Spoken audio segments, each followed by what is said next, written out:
I want to welcome everybody. It's great to have people here. I know we're into that time of year where people are starting to think about vacations, and having any of you find time to engage in a conversation like this is just really, it's an honor, and it's wonderful for me to be able to highlight one of my peers. And in fact, I'm undertaking 5 of these CIO Women in Tech Summer Series conversations. We had one yesterday with Jody Couch from Dalhousie University, and today I'm very fortunate to have a longtime colleague, peer, and friend, Nela Petkovic, with us, who's going to be able to share some of her experiences being a long-standing woman IT leader, CIO in higher education IT here in Canada.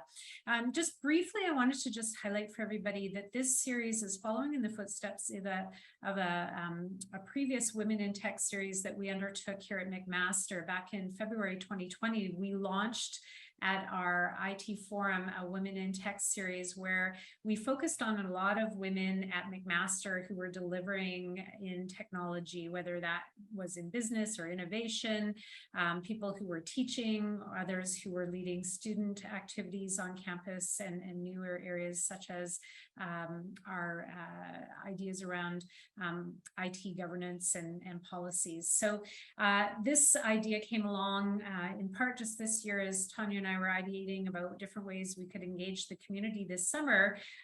We knew that we had the CanHype panel coming up. I led a panel. Nela was one of the members of that panel at our Canadian Higher Ed IT conference back in June when we were out west at Abbotsford at the University of the Fraser Valley. It was a really fun event. At least I thought it was fun. We'll find out in a minute if Nela agrees with that, since she was on the hot seat more than I was. I was the facilitator. And it just seemed like a really great idea, not only to leverage the wonderful group of individuals that I had on that panel, but to bring them together for these individual one-on-one conversations so that they could tell a little bit more about their story. And for myself, working with a wide variety of IT leaders across Canada and in the US, we are just really so fortunate in Canada to have such an inspiring and ambitious, but also high achieving group of individuals. And Nela is one of those individuals. And, you know, I've really been inspired by her over the last number of years. And since 2014, I think we decided we originally met, which is kind of exciting. So I do want to welcome Nela from Wilfrid Laurier University. They're very esteemed CIO and one of my great colleagues. And Nela, I want to say thank you, because putting yourself on the hot seat like this is always challenging, but we know that we always have a great time when we have conversations, and there's lots of different directions that we're going to be able to go in today. Please, would you introduce yourself to our audience and tell us a little bit about you, your institution, and anything else you want to share to kick us off today? Well, thank you so much. I'm still pinching myself. Why am I here? And the panel discussion in Abbotsford was really phenomenal and very fun, because after the discussion, actually, I had great conversations with women that listened to our panel discussion. So that by itself was really a huge success. So thank you for putting that together, as well as this. So yes, I'm Nela Petkovic. I'm the Chief Information Officer for Wilfrid Laurier University. I have been in higher education for a really long time. In fact, most of my Canadian career consists of the IT higher education experience at Laurier. So the CIO was a next progression for me from different roles within IT, made possible sometimes by my mentors who knew more about me and pushing me to be, you know, outside of my comfort zone and not to be afraid of failures for the next thing. Going back, I have a master's degree in electronic engineering, and I was actually not planning to work in IT. It just ended up like that. However, I do consider myself a nerd. I have a knack for technology, and I inherited that from my dad. Actually, my dad started with IBM. He was one of the first computer pioneers in ex-Yugoslavia at the time, in the early 60s. So we had always the latest and greatest at home from technology. And I, not my older brother, knew how to fix that. So the move actually to Canada enabled the rest of me being IT, and I could not really escape my destiny. So I have been in this position since December 2014, and I still find it challenging and never boring. All right. Well, first of all, what you all have now heard is how humble Nela is. It's definitely one of the things that endears her to many people. She is an outstanding individual, so there's no reason to wonder why you're here. I think you've got a lot to teach us. And I think just in hearing what you've said, there's already so many interesting things that you've tapped into, which is obviously that you've experienced living in another country, Croatia being your home country. Coming to Canada, shows us that you've had some really interesting experiences growing up, and the electrical engineering background and falling into IT, as you call it. And it is an interesting thing I think we discovered with some of our peers when we were talking at the Canadian Higher Ed IT conference in the panel, is that many people didn't anticipate ending up in IT. It is something that people transitioned into for one reason or another, and the journey is always a little bit different. So I think that in and of itself is quite fascinating. And it's also fascinating when you find yourself in IT to find yourself then being a leader in IT, especially in higher ed, which is such an interesting area. We know from our own experiences, it brings with it so many different facets and different opportunities to contribute to an organization, whether it be innovation or just the practical operational aspects, dealing with infrastructure, et cetera. So many different areas there. And obviously your background will have served yourself and your institution very well, Nela. I'm curious about that, just building on that direction into IT back in 2014. That's you've been a CIO for quite a long period of time now, and obviously started when you were about 22, so amazing. And I'm just curious because we've talked a little bit about our journeys in the past, and one of the things that I find interesting is that your reporting structure has changed a little bit over time from the academic to the administrative, and I'm wondering if you can reflect on your journey as a CIO over the last 8 years, and also talk a little bit about those two sides. I don't want to use the English terminology that came out of my English literature background of two solitudes, because we know they're not bad. They're definitely integrated, but they are quite different sometimes. So can you talk a little bit about that, please? Sure. Great observation. So when I started as a CIO, actually, I was reporting to the provost and VP academic, and I was at Laurier for a pretty long time up to that point. And I really thought that I knew everything about academia, but actually, we have a vice president academic council that reports to the provost that consists of all the deans, as well as some shared services. At the time, it was enrollment services, the library, teaching and learning, and IT.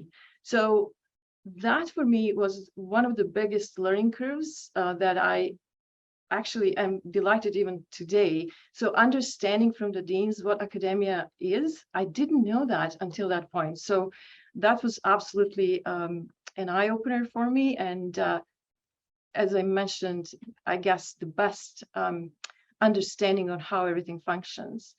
Then 4 years into my reporting structure, that changed. So my new boss, and still now, is the vice president of finance and administration. And I do still have a dotted responsibility to the provost. So on the other side, as we call it now, there is a vice president finance and academic council called VFAC. Sorry, Finance and Admin Council called VFAC, that also consists of my colleagues from ancillaries, from financial services, for risk and compliance, for facilities and asset management. So I actually have the best of both worlds. I have the view of what is happening across the university for most of the angles, I would say.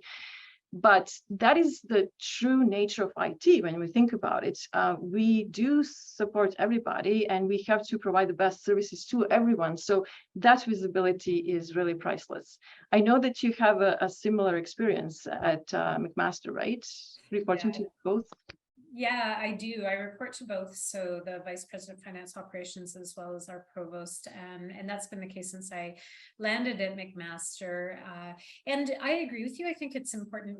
We know IT touches all across campus, and having that insight into academic and administrative side is really important. And having some leadership in both spaces, people who can support you and help answer questions and perhaps tip over hurdles sometimes when that's needed as well. So is there, a particular example for you, Nela, that's you have found advantageous in having that dual report? I know for myself, it is just having sometimes both Susan and Sahar together in a room so I can have the conversation with them about things and get both of their perspectives at once. But what about yourself?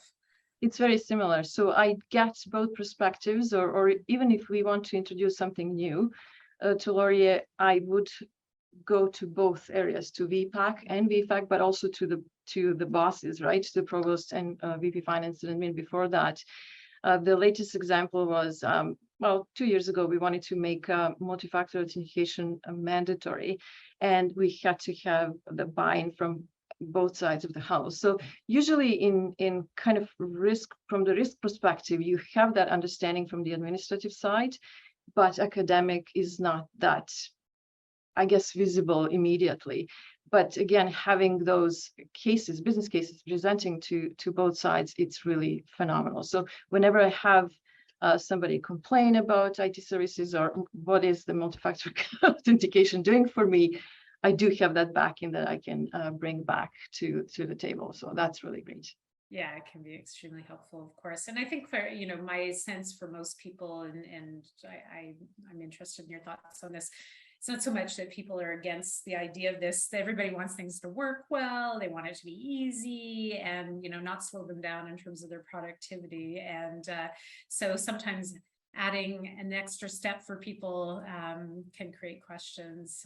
But yeah, the interesting part of that is that most people, once you explain things, and it does help to have that explanation from leadership as well, of course, and the support for it. And the other thing that I would say, again, for my CIO role, we cannot do this alone. And first, there is a tremendous support from my Laurier colleagues, but also from my team. Like, we are nothing without our teams. I know that you just thanked your team tremendously on it. I have to do a plug-in for mine because last year we received actually a President's Award for the team achievement, and that's absolutely phenomenal. So Congrats, I love that. We cannot do anything without all of us together. So that's one thing. The other one, for the CIO role, the colleagues like you that opened the door for me from the very beginning to get to know what's happening at other universities, to talk about issues that they would really feel from the very beginning and how to overcome that was invaluable. And then the whole CIO community, we ask questions if we don't know what to do. And even if others do not have the answers, at least you know that they don't have the answers, and you're understanding what they're dealing with. And everything is very similar, though. We think we are unique, but we are not. We are very similar in nature, although we have different sizes, etc. But going back to CIO, that's something that I really, really treasure. And I do make a point of, no matter how busy I am, to answer to the questions that are posed there, or to ask our experts from Laurier to follow up. That's really the camaraderie that we cannot ignore.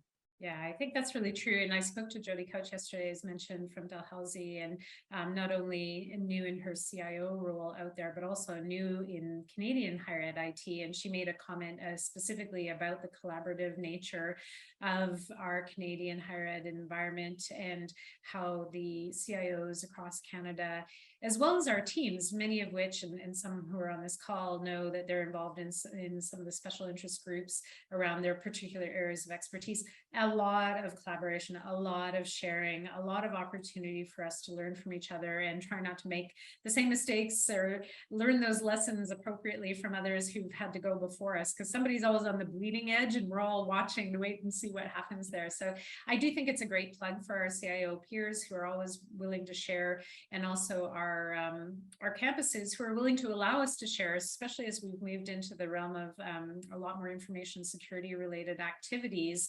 the opportunity to share and float all of our boats a little higher and try to be more secure as a collective are really important. And so this is actually, I do want to highlight this. So you just talked about an award for your team at Wilfrid Laurier, but I want to point out that you have also been a leader within the sector, and in Ontario, you were involved in the original group of 8 institutions that came together around a shared CISO opportunity in partnership with other institutions and Orion. So I'm curious for you in using that as an example, how do you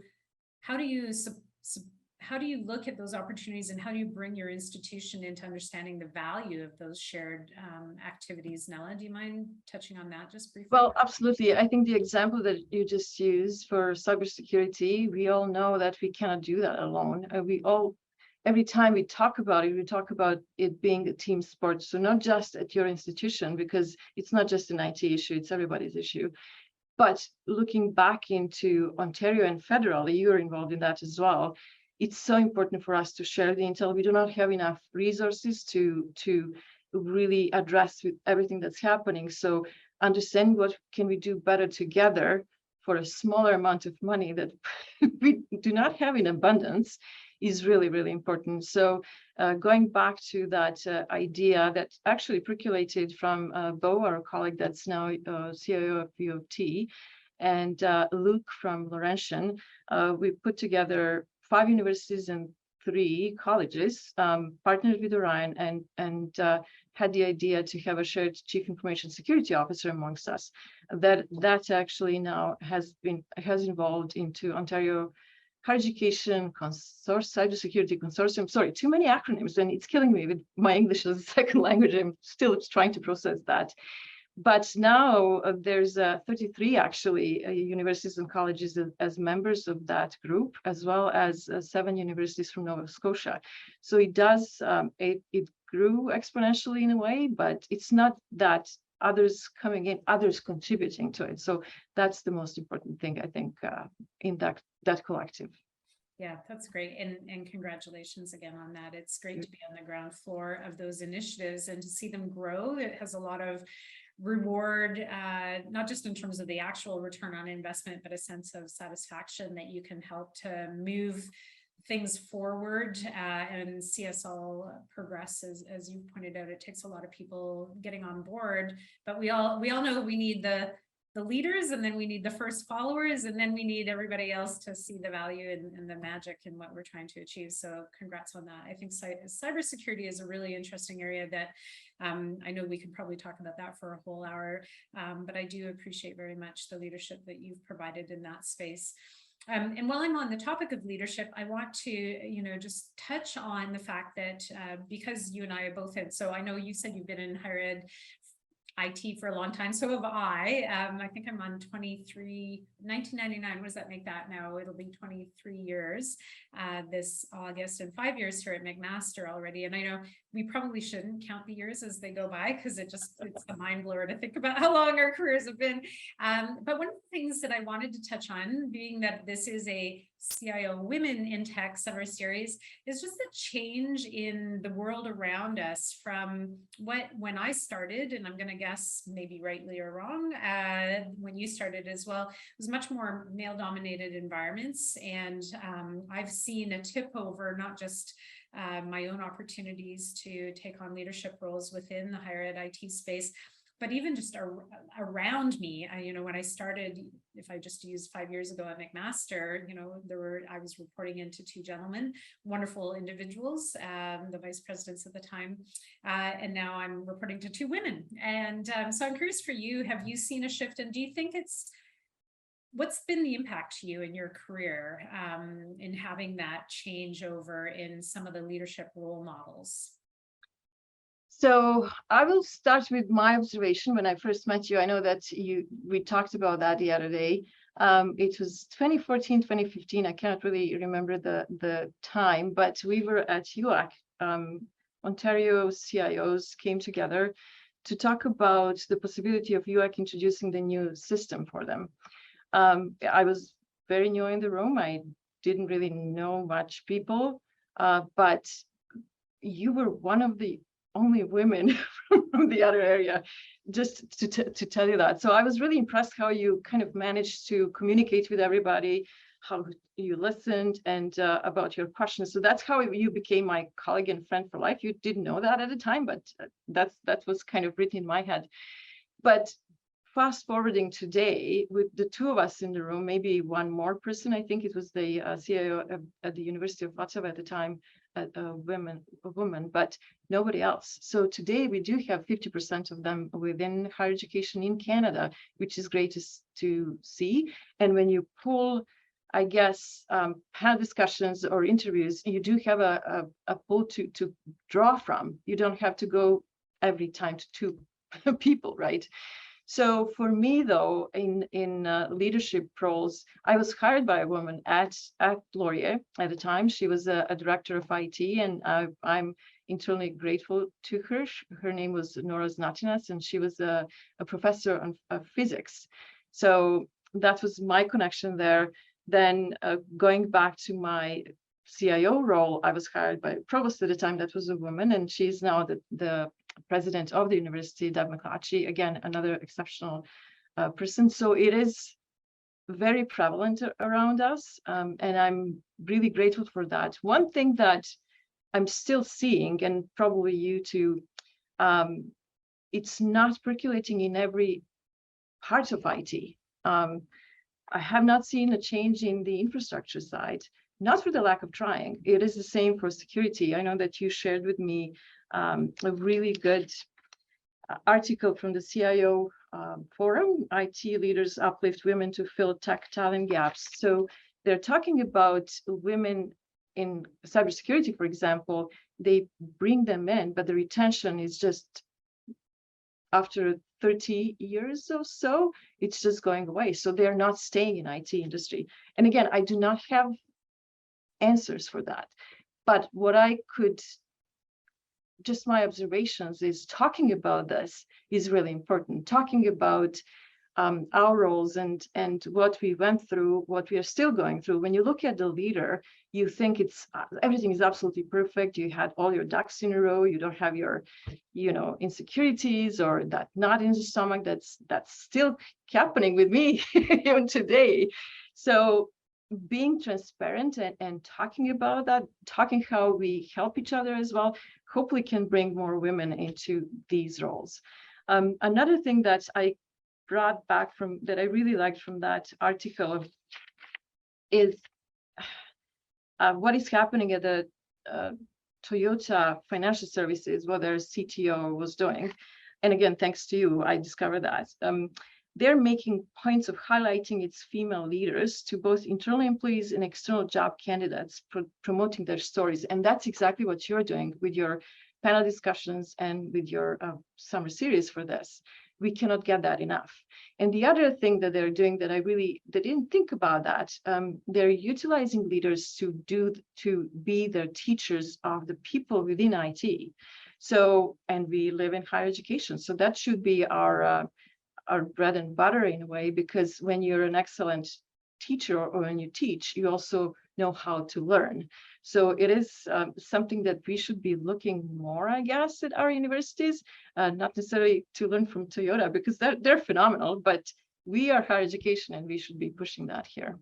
Yeah, I think those are all really great examples. And, these articles come along and you try to snag them and, take what's best from them. So to your point, I think it is important to look at ways in which we can continue to encourage people in I guess I don't want to use the word the more technical areas, but there is a little bit more technical construct or a belief anyway that things have to be more technical in some of the areas, and infrastructure, cybersecurity being two that you've mentioned.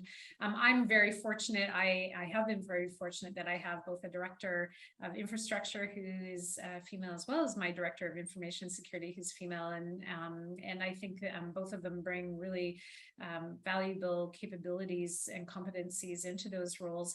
And one was a hire from within, and one was a hire from without. And at the hire from within process, I think that is really important to encourage, to look around at who's already with you and see if we can find ways to encourage and support them.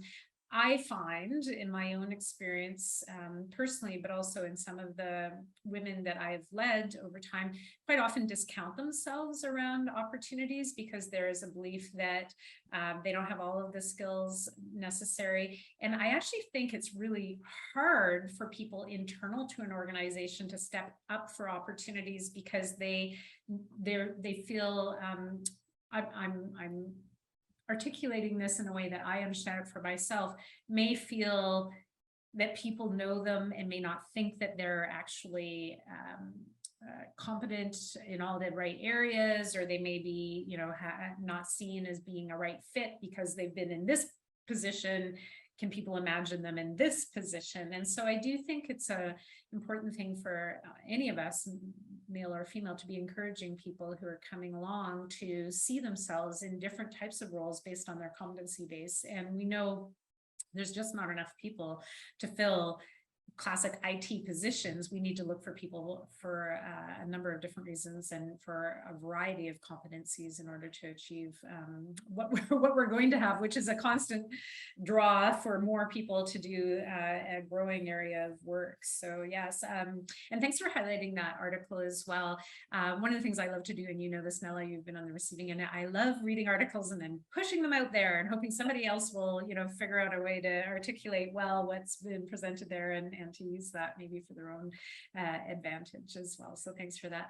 I just wanted to share, you prompted me with something, again, sharing my own experience, and I actually was promoted within. So I went through the competitive process with others, and you know that, and other CIOs would know, when there's a hiring of the CIO at the university, it's so public, everybody knows what's happening. You have to do like 20 presentations, if not more. It's nonstop. So when I went through the process, I was really good giving presentations to the university community, to the deans, to others. But when I came to do a presentation in front of my own team, I was completely lost. I was so nervous.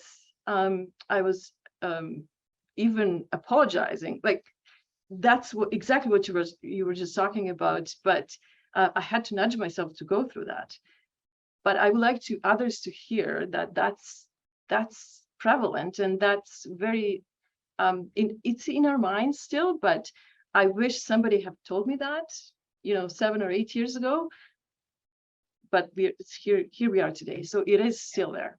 Yeah, no, and just to add, and I've talked to other people within my team and those close to me about my own journey before I became CIO here at McMaster, and I did compete for opportunities at a few other institutions that I will not name, although I mean obviously there's people out there who know where those are. And it was really interesting. I had a conversation with a dean. I live in Guelph, as you may be aware, and well, I know you're aware of that, Nela, as others may be aware. And I was taking the red car service, which is a car service that we have back from the airport to Guelph, and I happened to sit in the vehicle with the dean of the Ontario Veterinary College, where I had been a manager of IT there prior to the position I was in when I was out putting my name out there. And we had a really fascinating conversation about recruitment activities and experiences. And one of the things that was quite uplifting for me in that conversation, it's really stuck with me. I mean, this was an individual who had a very storied career, very competent individual, leading a really high profile college within the University of Guelph, had indicated, and I can't exactly remember how I got him onto the topic, but he had indicated to me he had competed in a number of other dean searches before he landed at the Ontario Veterinary College. And, for myself, I'm, can be very self-critical, and had gone through a search and hadn't been the final candidate, and was really feeling quite, uncertain about whether I had what it took. And his sharing that to me was really helpful. And so in turn, I do try to tell people, sometimes it takes a few times to find the right position, and it's not just the right position for you, but it's the right position for the institution that you're in. And there's all sorts of reasons and things that go on behind the scenes that we don't know. We know that from our own hiring activities when we're hiring others or sitting on other people's committees as well. So I agree with you. I think we have to remind everybody to take courage and to be brave and to not take it personally. You do the best you can, and if it turns out to be the right thing, awesome. And if it doesn't, there's lots of other opportunities still coming. And certainly now that's a truth. Not that we want anybody on our wonderful teams to move on to other positions. I just want to make that really clear to everybody right now, but there are other opportunities out there. And yeah, finding somebody and having a good conversation about what that is all about, I think can be really uplifting and inspiring as well. So thanks for getting us onto that topic.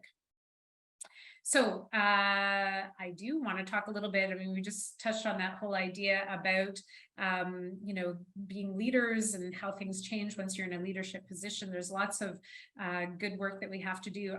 You and I had touched a little bit on digital strategy, something that you're working on at Wilfrid Laurier, I believe. And so did you want to talk a little bit about that? I'm really interested in how other leaders are undertaking that activity in their own environments. Absolutely. So it's a bit of a story behind that. So in 2019, actually, we at Laurier, we were planning to replace our printer fleet. And we started talks on how should we approach it. I had a couple of conversations with Gartner, but the thought of an institutional-wide digital strategy started percolating between myself, the AVP of Ancillary Services, and our librarian. When you think about digitalization and not utilizing printing anymore, that was the first kind of point of entries for us. At the same time, the ICT strategy that I put in place as well, worked together with a team when I became a CIO, that was from 2016 to 2021. So it was expiring up until 2021. So the timing was perfect. But as much as we talked about the digital strategy from the institutional level, it really became apparent that it cannot be an IT strategy. It had to be an institution-driven strategy. Because when you think about digital transformation in a way, you have digital enablement or digital technology enablement that's in one place. Then you have digital business optimization. So all the processes, everything that we have been doing for a really long time, people sometimes look into technology, and I talked about that several times as a holy grail of fixing all my issues. Well, no, you have to figure out what your process is, and then you can bring technology in to help you automate that. So all that in place together can bring a digital transformation to the top. But how we started talking about it, we gained interest from both the provost area and the financial and administration area. And also we had, I guess, the support from our VP research. He's a very tech savvy guy. So what we wanted to do is to put together a small working group that consisted of people across the university. As I mentioned, it was the AVP Ancillary and the library. Then we had AVP of Integrated Planning and Budgeting, because the money aspect is very important there. AVP Research also joined, and VP Teaching and Learning, that's Mary Wilson, your colleague as well. So small group, but that covered all sorts of areas across the university. At the time, we also brought in Kyle Harris. He's now our Associate Director of Strategic Initiatives at Laurier and Communication, but he was brought in as the IC Digital Transformation Strategy Manager to help us with the engagement. Because in order to bring that digital strategy to the university, you have to collaborate. You have to ask your constituencies what they really want from it. So we engaged our university through surveys, through focus groups, through interviews with senior leaders, and came up with a digital strategy a few months ago that's now published. I can share the link with everybody. Actually, I can probably do that now. I'm not sure if I'm allowed to put it here, but maybe after the talk. Okay. Let's see. We'll make sure it gets delivered. Oh, there we go. Okay. Perfect. So it is, we have 3 pillars. As I heard Jody talking about 5 pillars at your university, we kind of ended up with 3. And I'm not going to go into the details. You can go through and figure out what that is all about. But it's not that different from what I heard from Jody. Like those 5 pillars are very, very consistent. You talk about communication, you talk about collaboration, you talk about purposeful transformation of teaching and learning, because when the pandemic happened, we put all this on the burner, right, in 2019, and then came back 2 years ago to really do whatever we learned through the pandemic. We just had to nudge it to go forward. So yes, we kind of went digital, but not really digital. So we needed to have a strategy to guide us proactively into that, and to understand how we would be able to finance all our projects. Because again, it's not just technology that needs to be brought in, we also need processes. So all that to say, we are now fast forwarding to the roadmap that we had an engagement with experts of what kind of technology we need to invest in the next couple of years. So we will have a roadmap ready sometimes in the fall, and then priorities, how that is going to look like year over year. And also I was very lucky with our new boss, not new anymore, Lloyd Norona. He's our VP Finance and Admin. He wants to establish a bit of a capital approach to financials, investments for IT, which is again phenomenal.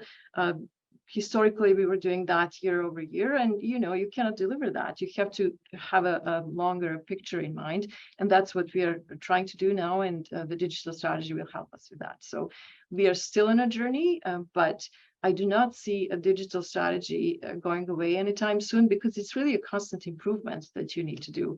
And the other piece that's very, very important is connecting that digital strategy to the institutional strategy.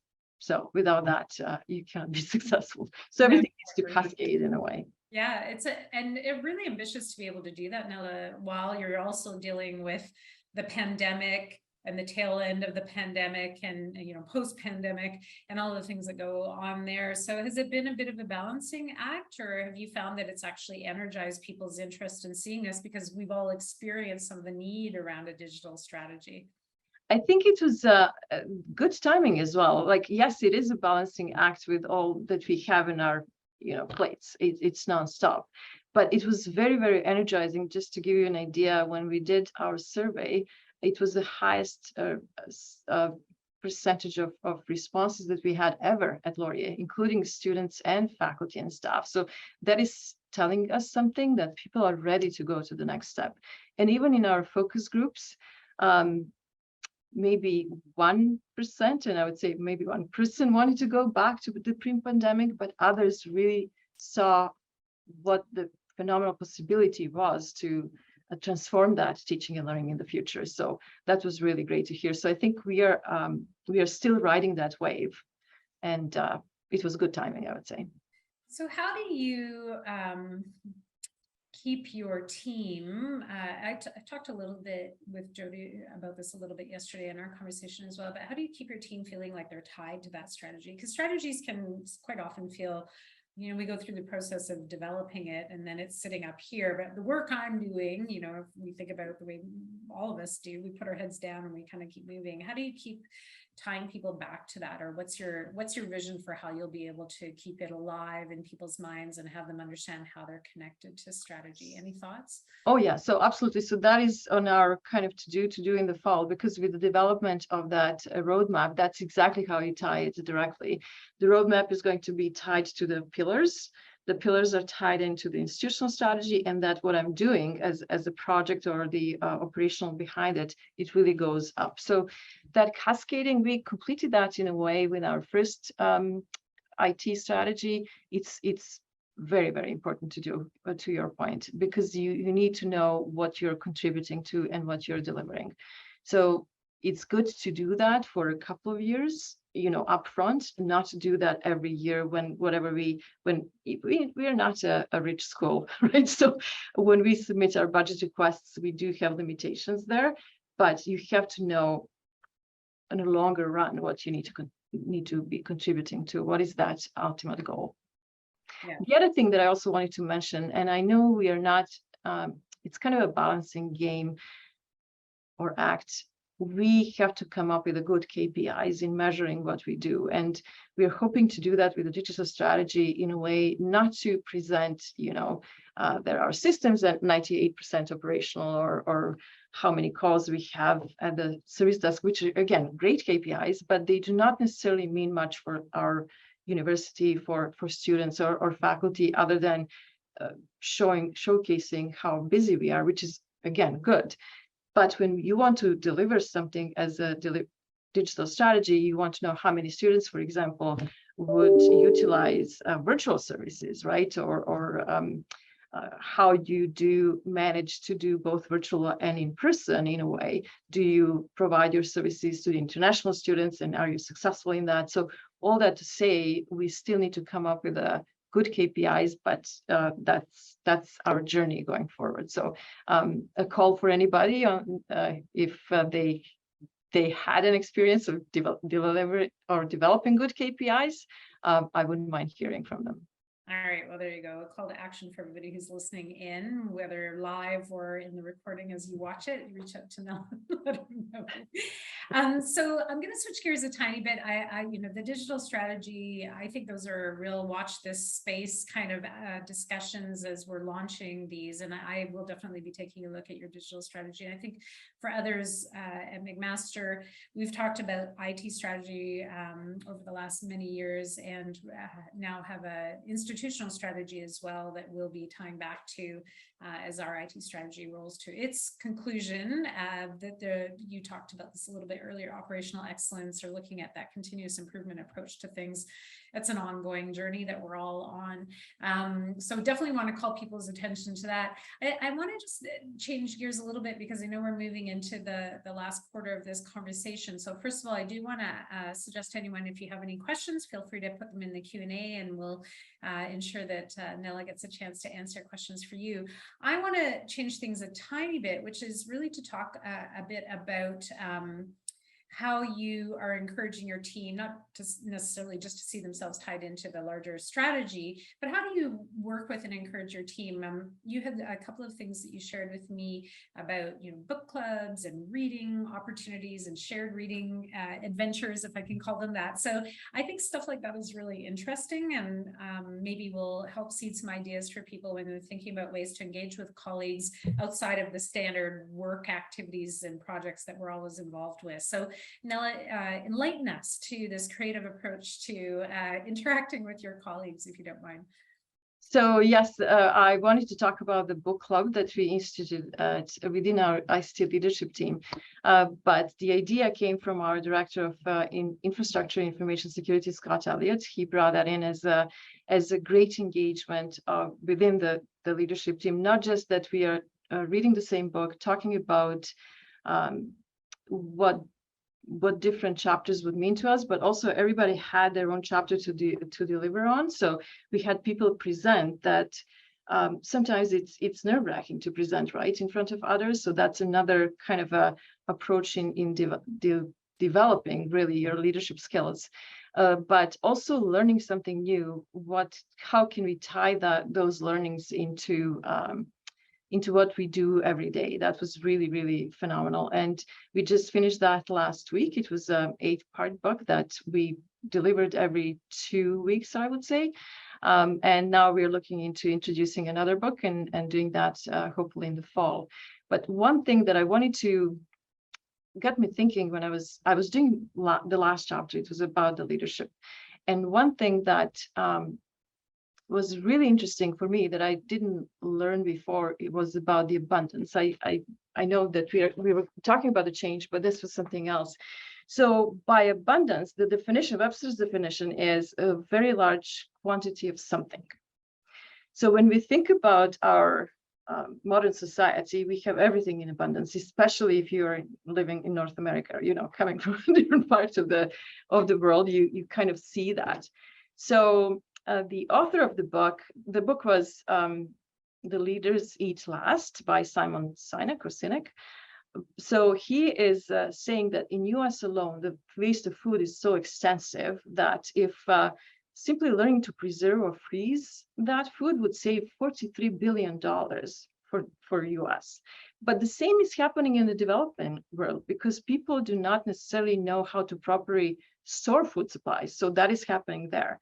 And then the next step is that there are theories that Homo sapiens actually started farming because they were not careful about the resource usage in the first place. so that blew my mind. I didn't really know about that. I really thought it was the modern times that were the ones to blame for. So it's really written in our DNA that we like to waste. But when we only start to appreciate things when they become less apparent. So when we do not have enough resources, then we come together, we work in teams, we remember everything that was done through bad times. But then further to me is, when I think about it, that's the story of higher education IT. We never have enough resources, never. We're never going to get more resources, right? So that fragility is nonstop with us. And my team, your team, teams around, we still deliver phenomenally because we work together on it. So that lack of abundance, in a way, it's working for us, but it's a philosophy that I now apply to the whole higher education IT. So. Okay, that's a new thought. So I appreciate that very much. You know, when I think about abundance in our world that we're in, the way and I love what you just said, and I love Simon Sinek. I think he's really quite engaging, and he's got some great podcasts for anyone who hasn't had a chance to read any of his books. You can go and find him if you just search his name online. He's really easy to find, and it's great to watch and very interesting. The idea of abundance for me is that there is a lot of work. To your point, we can look at this from a different, there's so much work to do. We should be working together, and we should be collaborating, because we're never going to be able to do it all ourselves. So, you know, it flips on both sides. There's so much work, there's not enough resources. Abundance on either side means collaboration is really the key. If I can say the bloodline, or the key energy that can keep us all moving in the right direction. I also think about that from a mindset of, you know, how we engage and take time every day to interact with people around us, you know, functioning from a mindset of abundance, that there's lots of opportunity to share, or to inform, or to give of your time, all of those things. In leadership, I think that's a really key area of strength, to, if you can get your mind into that abundance, because we all know, and everybody has this, I think, approach at times to talk about how busy, you know, oh, there's so much to do there. And, you know, I'm conscious that can create a sense of scarcity, and maybe diminish the ability for us to support people around us. So always thinking about time, even though it doesn't feel like there is, that we always can make time for people. And if we think about that as an abundance area, I think it helps to support people in our areas as well. But I think that's a fascinating, you know, food waste. I love food. I hate wasting food. That is a real annoyance for me. But I have one of those weird personalities where I hate wasting food, but I'm very focused on expiry dates. So I am one of those people, if I come to your house and you tell me I can go looking through your fridge, I may find things to throw away, not your house specifically, but just so you know, I have no compunctions for throwing away things that are out of date. So there you go. That's my little, what you've learned about me. So we're getting into that last 10 minutes. And again, if there's any questions, please do feel free to share. So when we talk about reading, one of the things I find really interesting, and this is my own challenge. So here I'm just going to flip again. I just talked about the abundance of time, but I never feel like I have enough time to read. So I've become an audio book listener. How do you consume your books, Nela? Are you a page turner, or are you a volume turner upper, or how is it easy for you to read your books? Oh, I guess whatever works. So I was always a big reader, always, ever since I was, I guess, grade 6. But then through the pandemic, and when I took this position, going back to the knot in the stomach, and trying to, with abundance of work around me, I started slipping, not reading anymore. So it bothered me in a way, but I didn't know how to go back to it. I was listening to podcasts throughout. Even through my drives, I would listen to audiobooks. So that was great, but I was not really reading fiction that I really, really love. So a friend of mine recognized that with me, and she actually suggested that I join her book club. And she knew me very well, because I do work on deadlines. So they told me, you know, you have to read this book by next May or whatever that day. So I was doing my homework. So I started actually reading back. And I'm really grateful for that experience, because yeah, there are different books, business books, biographies, etc. But you always get something from any book that you read. So I'm so grateful that I'm back on that track. And actually, our latest book that we read for last month was Five Little Indians by Michelle Good, and that's a plug for the book because it's absolutely phenomenal.